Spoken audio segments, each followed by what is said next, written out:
Uhari gani mdau wa kipindi cha Thamini Ujenzi Podcast, na leo tuko katika episode yetu ya pili. Je, kwa nini kumwajiri msanifu majengo kunaokoa pesa? Leo tupo na architect mzoefu ambaye yuko kwenye industry ya ujenzi takriban miaka 20. Karibu architect. Asante. Kabla hatujaanza, ningependa kujua wewe ni nani na ni kitu gani kilikupelekea kuingia kwenye tasnia hii ya ujenzi? Asante, hii naitwa Wyatt Mafue, ni architect. Ninaishi Mbezi Beach kwa Zena, na ofisi pia Mbezi Beach kwa Zena. Ninajishughulisha na mambo ya usanifu majengo. Mwaka 2027 mwaka kesho miaka 20 tangu nimaliza chuo. Architecture haikuwa kabisa tangu nakuwa nikiwa mdogo. Haikuwa kichwani wala sikuwa naimbiwa sema, lakini kwenye family ambayo nilikuwa nimezaliwa, mama yangu alikuwa anapenda kama kuplani nyumba. Yaani tukiwa wadogo nyumba ilikuwa imekuwa planned vizuri. Sasa na hiyo art ya planning alikuwaga na magazeti yale ya ndani paweje nini jikoni. Kwa hiyo mimi nikawa napenda yale magazeti, lakini sikuwa na dream kabisa kwamba nitakuwa architect. Nilikuwa na dream ya kuwa doctor. Yaani nilikuwa yani nimependa kabisa, na nikiwa mdogo nilikuwa nimeona madokta na nilikuwa nimekaa kwenye mazingira ya madaktari na manesi. Lakini kwa hiyo nikakuwa sikujua kwamba kuna usanifu majengo, sikujua chochote.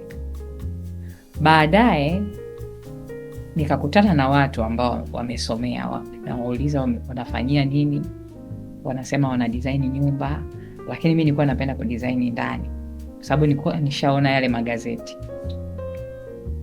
Ndio nikawa nauliza kudesign ndani inakuaje? Akasema hiyo kozi haipo. Miaka ya 2002. Wakasema kozi ambayo utasoma wewe ili uweze ukafanya hayo mambo ni usanifu majengo, architecture. Kwa hiyo nikasahau daktari kwa sababu nilikuwa napenda kufanya decoration ndani. Nikaingia nika apply chuo architecture. Ndio safari yangu ilianzia pale miaka 5 ya masomo. Ndio. Okay. Asante. Napenda pia kujua safari yako katika taaluma ya ujenzi, yani safari ya architecture ilianzia wapi na sasa uko wapi? 2002 mpaka 2007. Architecture ni miaka 5. Nilisoma Ardhi University. Nilivyomaliza nikafanya ofisi moja ni architectural firm. Nikafanya intern ya miaka 2, nikawa registered 2009. Baada ya hapo kwenye ofisi nilofanya intern wakaniajiri. Nikafanya kazi. Kwa nikafanya kazi baada ya miaka 6 nikachoka, yani kwamba nikataka niongeze elimu zaidi. Na nilikuwa na dream kwamba nikisoma masters, nikisema elimu ya mbele zaidi, nifanye hii architecture hii niliyosoma. Kwa hiyo nilipata scholarship, nikaenda Italy, nikasoma chuo ni University of Rome Italy, kinaitwa Sapienza. Nikasoma masters ya architecture, nikaspecialize kwenye hospitali. Baba, architecture kwenye hospitali hilo ni somo lingine. Baada ya hapo baada ya kumaliza Italy nilirudi, nikaendelea. Sikutaka kukaa ofisini, nilitamani kukaa site, niwe mtu wa site. Kwa hiyo nikafanya kazi site kwa muda wa miaka 4. Nikakaa site, nikawa site. Katika hiyo miaka 4 site ambazo nilikuwa nimefanya zilikuwa very interesting. Zilikuwa ni miradi ambayo inatumia method kwamba yani kama ni client anamwajiri contractor na contractor anajenga, inaitwa design and build. Kwa hiyo ilinifanya, sababu napenda kusoma, nikaenda nikasoma masters ya construction nyingine. Kwa hiyo nikasoma, nikaanza masters of construction management University of Dar es Salaam. Na nilikuwa nafanya research kwenye hiyo miradi ambayo nilikuwa naifanya. Nikamaliza 2022. Lakini pia hapo katikati nilisoma short course ya housing. Nilisoma Netherlands kwenye chuo kinaitwa Erasmus University. Kwenye hiyo housing ilikuwa inaangalia kwenye issue za nyumba kwenye social. Kwenye social, yani mfano kama client wangu, mfano kama wakija, unamwangalia socially na nyumba anaotaka kuijenga. Mwingine anakuwa ambitious, anataka kitu kikubwa lakini hana uwezo. Kwa kutokana na kile kitu nilichosoma, unaangalia kwenye social aspect ya nyumba. Vitu vingine unaangalia kwamba nyumba, kwa nini, ni vitu gani ambavyo vina waleta wageni zaidi ndani ya nyumba, na vitu gani ambavyo haviwaleti zaidi ndani ya nyumba, ndio vitu ambavyo nilikuwa naangalia. Kwa safari yangu kwenye issue za kusoma ilimalizika 2022. Baada hapo na kwa kipindi hicho, hiyo miaka kama 16 katika miaka yangu tangu nimalize chuo, kwa nilikuwa nimeajiriwa. Kwa 2022 nikajiajiri, nikafungua ofisi. Kwa hiyo nina ofisi ya architecture, nachora miradi ya aina tofauti, miradi mikubwa, miradi midogo, miradi ya private, miradi ya institution, ndo mpaka sasa hivi. Asante. Tuingia kwenye mada au kiini cha mada. Wengi wanaamini kuwa kumwajiri msanifu majengo ni gharama kubwa isiyo ya lazima. Kwa upande wako unaona ni kweli? Si kweli. Si kweli. Kwa sababu kwanza, ujenzi kwa binadamu yoyote yule, kila mtu anapenda ajenge, akae kwenye mazingira mazuri. Na ujenzi ni kitu ambacho binadamu sisi hapa utatumia hela nyingi katika kufanya hicho kitu. Kwa hiyo ni kitu ambacho ukimtumia mtaalamu, utaona hata ile hela yako ulivyoitumia umeitumia sawa. Na ukimtumia wewe mtaalamu, atakushauri kwamba labda hapa hii ni gharama kubwa. Hapo tayari umeshamtumia mtaalamu, umesha save. Ukitumia hiki utatumia gharama ndogo. Mtu mwingine anaweza akatumia tu, anaona vitu ni vizuri lakini labda vimepitwa na wakati au haviko kwenye wakati, au ubora wake sio mkubwa. Kwa yule mtaalamu atamwambia, ni kama anamuonyesha njia. Yeye kama labda na milioni 200 tuseme. Kwenye milioni 200 tuseme utamlipa asilimia ngapi? Hata kama utamlipa asilimia 10, hata asilimia 5, atakuwa amesave ile milioni 200, utakuwa umeitumia vizuri na roho yako itakuwa imeridhika. Umeona? Kuliko ukaenda kwa sababu umeona mtu sio mtaalamu, ana bei ndogo, baadaye utafanya kitu umetumia hela nyingi, afu kile kitu kimeharibika. Afu kile kitu, kwa sababu watu wengi pia hawaelewi michoro. Akiona mchoro anaelewa 3D, ile 3D ya nje, lakini haelewi plani ikoje. Kwa akienda site ndo anaanza kushangaa, ndo ilikuwa hivi. Alichora hela ndogo, labda kitu hakijatoka vizuri. Yeye aliona picha, ameshatumia hela nyingi, hakutumia mtaalamu. Kwa pale ndo anajuta. Kwa hiyo kuna umuhimu wa kumtumia yule mtaalamu, kwa sababu mtaalamu atakushauri kwanza ubora, kitu bora, atakushauri, anajua gharama za material, anajua material haya ni bei hii na hii, na pia anajua ukitumia njia hii kujenga utasevu. Kwa hiyo ni muhimu kutumia mtaalamu. Usipotumia mtaalamu unaweza ukashangaa umejenga kitu umebomoa afu ukajenga tena, umetumia gharama kubwa zaidi kuliko hiyo gharama ambayo ulibomoa. Uliamini kwamba usitumia mtaalamu, ukimtumia mtu sio mtaalamu, labda fundi akuchoree, utasevu, lakini unaenda kutumia gharama zaidi, kubwa zaidi, kwa sababu utabomoa afu utajenga tena, ambayo hiyo hela ungemlipa mtaalamu akakushauri vizuri zaidi. Tukiangalia kwenye majengo mengi yanayojengwa sasa hivi, unakuta sakafu imevunjika. Sana sana miradi ya shule, ya hizi shule za serikali, unakuta sakafu imevunjika. Hata nyumba za kuishi sakafu ya kioo imevunjika. Tupo tuna miradi ambayo unakuta na miaka 50, majengo ya zamani au shule zilizojengwa na ukoloni au majengo ya zamani ya ukoloni, ukiangalia hata kuta zake hazijaathiriwa na rangi, yani rangi iko haijaathirika kama sasa hivi utakuta rangi mara imebanduka na jengo halina hata miaka 5. Je, architect au wasanifu majengo wanahusika katika hilo? Yaani kwenda kuangalia ni kwamba wanapunguza sana gharama kiasi kwamba wanapoteza nanilia ubora, au changamoto iko kwa upande wa usanifu majengo, au changamoto iko kwenye tasnia, changamoto inakuwa iko wapi? Okay, umeongelea miaka ya nyuma, miaka ya 80 na miaka ya 70 huko. Unajua ukiangalia hata wale wazee wetu wa zamani ni watu wa utaratibu. Kwa ujenzi wao pia ulikuwa ni wa utaratibu. Na ndio maana unakuta majengo mengi yako strong.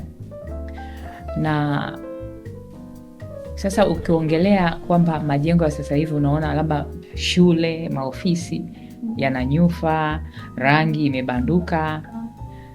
Sasa hapo unaweza ukakuta kuna shida, inaweza shida ikawa unaweza ukakuta labda yule client kweli amemtumia mtaalamu na mtaalamu amemchorea, lakini wakati wa kuja kusimamia akamweka mtaalamu pembeni, akamsikiliza fundi au akafanya mwenyewe anavyojua. Kwa hiyo vitu anavyofanya havina ushauri, havina utaalamu. Kama mfano engineer labda anahusika kwenye kupasuka kwa floor, labda architect anajua tukipaka rangi fulani labda rangi hii inaweza ikastahimili hali ya hewa, umeona? Labda mtaalamu anaweza akajua kitu hiki kosti yake ni nzuri na kimetengenezwa vizuri na kinadumu kwa muda mrefu. Kwa hiyo sasa unakuta client wetu yeye labda anaweza asikutumie kwanza kuchora na wala asikutumie pia wakati wa kujenga. Akapata fundi akawa mshauri wake. Kwa hiyo wakaendelea wanafanya wanavyofanya. Yaani ukikuta kazi ambayo, kwa kifupi kwamba ukikuta kazi imejengwa ina mapungufu, imeharibika, ujue haina usimamizi. Haina usimamizi wa mtaalamu. Yes. Haina usimamizi wa mtaalamu. Ningependa utoe ushauri kwa vijana, yani young architects au wanafunzi kizazi hiki cha sasa ambacho kinaitwa Gen Z. Kuna malalamiko mengi kwenye tasnia ya ujenzi, na sana Gen Z kuanzia hata kwenye tasnia ya elimu, kwenye industry. Ila ni kizazi ambacho kimepitia kwenye ukuaji wa sayansi na teknolojia, kuna ujio wa AI. Unawashauri nini wanapoingia kwenye industry ya ujenzi? Au umeona wana changamoto gani ambazo ni common, yani unakuta wengi wanazo, na nini wafanye ili kuepukana na hizo tabia? Okay. Yeah. Okay, nikiangalia mimi kizazi nilichopo, yeah, na Gen Z kwa sababu wapo ofisini kwangu. Yeah. Kitu ninachopenda Gen Z nimefanya nao sana kazi, mimi ni mentor, nimewamenta. Wana big dreams, wana utaalamu mkubwa labda wa AI, wa kompyuta, wako very ambitious. Lakini shida ambayo iliyopo, nitaweza kusema labda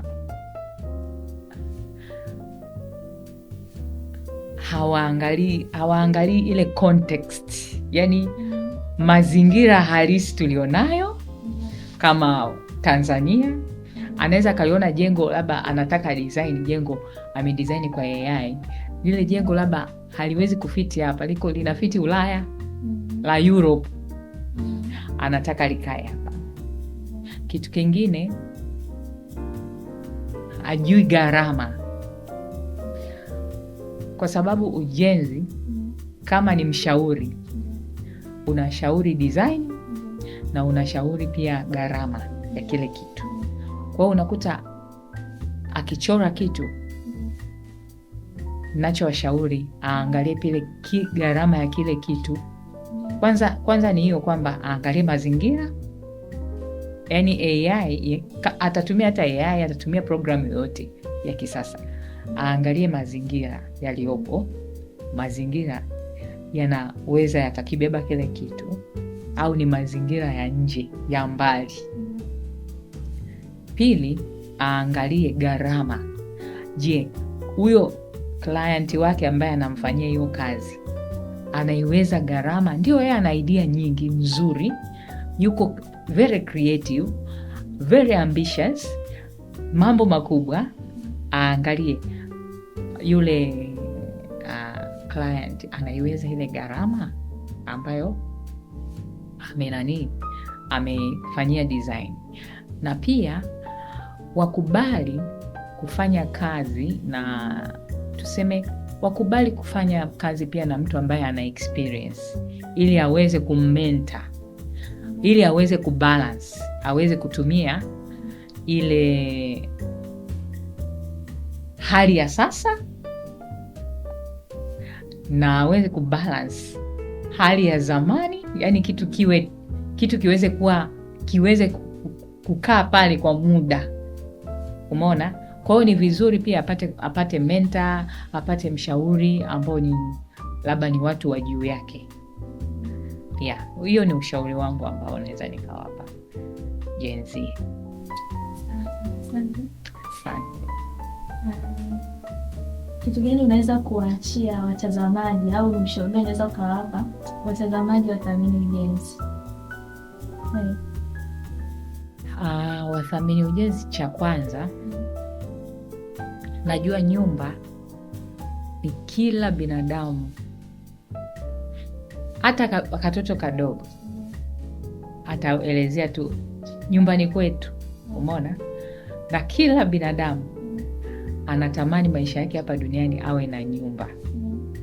Tena unakuta mtu ana ndoto kabisa kubwa, nataka niwe na nyumba kubwa kabisa, kama hizo nyumba ambazo tunaziona labda kwa mastaa au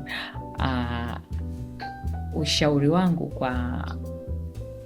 kwa wale wanaopenda sasa mambo ya kujenga nyumba, na mtu ambaye anafikiria awe na nyumba yake, cha kwanza,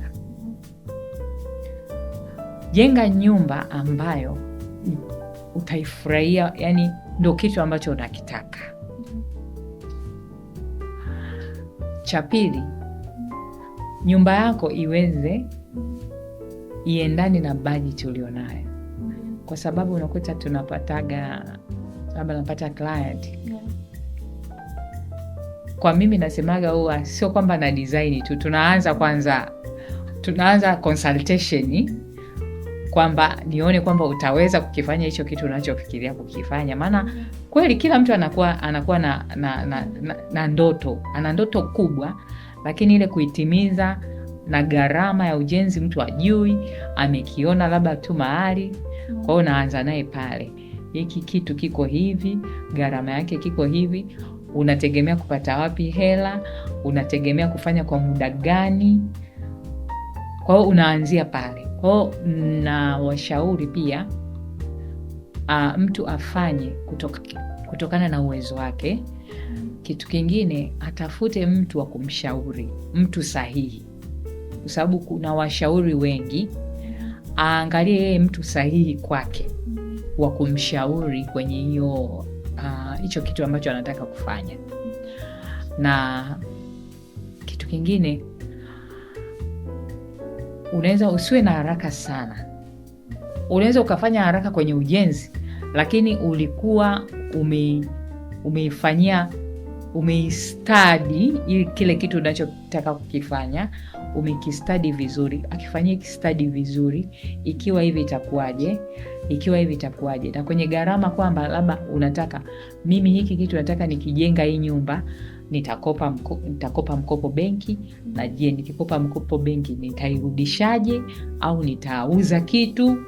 Yani uweze kuangalia vyote. Pia nashauri pia usifanye kwa kuiga. Uliona nyumba labda ya jirani yako na unataka hivyo, kwa sababu yeye ameingia gharama, na gharama aliyoingia ndio uwezo wake, lakini wewe unaweza usiwe na uwezo huo. Kwani Catherine, huoni kuna majengo mengi ambayo hayajaisha? Unaangalia jengo linajengwa, ila kumwangalia ni unasema huyu mpaka aje kumaliza, fikia umri atakimaliza hilo jengo, watoto washaondoka, anabaki kwenye bangawe na mke wake. Kwa hiyo kuna majengo pia mengi ambayo hayajaisha, na hayajaisha kwa sababu hakukuwa na ushauri mzuri. Umeona hakukuwa na, yani ukiangalia sababu kubwa mojawapo, hakukuwa na ushauri mzuri. Hata kama alianza, hakuwa na mtu mzuri wa kumshauri kwamba anza hivi, kwa sababu kile kitu ambacho hakijaisha angeweza pia kukifezi, afanye mpaka hapa kiishe, kitumike, afu ataendelea mbele zaidi. Umeona? Kwa hiyo yani upate mtu sahihi, mshauri sahihi wa kushauri. Kitu kingine, pia huyo mshauri atakupa mambo mengi. Utajua kuna vitu ambavyo unaweza ukavipenda. Anaweza pia akakushauri, akakuchallenge, akachallenge labda idea yako, akakupa idea nzuri zaidi. Anaweza yani mkao mnashauriana labda kwenye material, labda kwenye mfano kama unataka kujenga nyumba, unataka ili nyumba yako istand 20 years, ile nyumba unaiona kama iko vile vile kama ndo ya kipindi hicho. Subeshaona kuna nyumba iko 20 years lakini nyumba bado classic, timeless. Umeona? Kwa hiyo nashauri pia ndio vitu kama hivyo, ndio maana ya kuwa na mtaalamu. Ni vizuri kuwa na mtaalamu, ni vizuri kuwa na msanifu, ni vizuri kuwa na mtu ambaye atakuongoza hata kwenye pesa. Unakuta una dream kubwa, una hela ndogo, au una hela kubwa, dream utashangaa hela yako umeispendi, hauna kitu ambacho umefanya cha maana. Na wengine unaona kweli ni ana hela, ila plot yake jinsi anavyoikaika vitu. Unaangalia asasa hizi apartment. Unaona kabisa ni hapa mtu aweza akapata mteja wa maana. Umeona bwana mpangilio. Kwa hiyo ndio vitu kama hivyo ambayo, na pia unajua katika nyumba usipofanya ile kitu ambacho kweli ulikuwa unakipenda, usipofanya kitu ambacho umetumia hela afu hujaona ile thamani ya ile hela, ukifanya kitu afu hujashauriwa vizuri, kwa kweli inaumaga. Yani ni area ambayo umetumia hela nyingi. Tuseme labda watu wanatumia hela nyingi kwenye magari, lakini kwenye nyumba ni zaidi ya gari. Na nyumba ni familia. Watoto wataangalia, jamii itaangalia, kwa sababu nyumba inakudefine. Yani inasema nyumba umeijenga imesimama, inasema okay, huyu ndo Catherine. Kwa hiyo nyumba yako ndo inakuwa kama barua tunakusoma wewe. Umeona? Kwa hiyo ni muhimu sana upate mtu wa kukushauri, ili barua yako, hiyo nyumba yako ambayo unataka kujenga, iweze kusomwa vizuri. Yes. Asante sana, nashukuru kwa kutenga muda wako. Japokuwa ratiba zako zilikuwa zimekubana sana leo, pia nashukuru kwa uwepo wako, umetokea. Asante. Ningependa uwaeleze watazamaji namna gani wanaweza wakakupata. Okay. Na namna gani wanaweza kuona kazi zako. Okay. Yeah. Kazi zangu na website inaitwa AIC Design. Ofisi inaitwa AIC Design Studio. Kwanza na location ya ofisi iko Mbezi Beach kwa Zena, na pia na website inaitwa AIC Design Studio, www.aicdesignstudio.co.tz. Ukienda ukiangalia utaona kuna kazi nyingi, na pia kunipata ukienda bodi ya architect utaona kwenye listi nipo, jina langu Violet Mafue na jina la ofisi lipo AIC Design Studio, na wameweka contacts, nipo napatikana.